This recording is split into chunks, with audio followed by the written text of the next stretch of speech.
She's a Ransom 300 series, an HS this one is, because she's a bit stronger in the middle.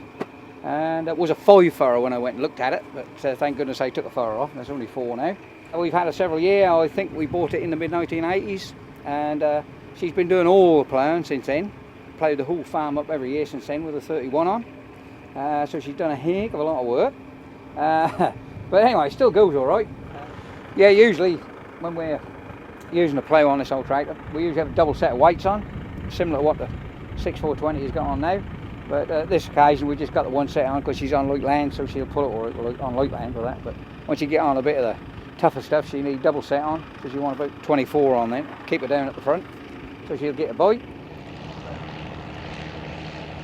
With the 6420S in the field as well, progress is fairly rapid.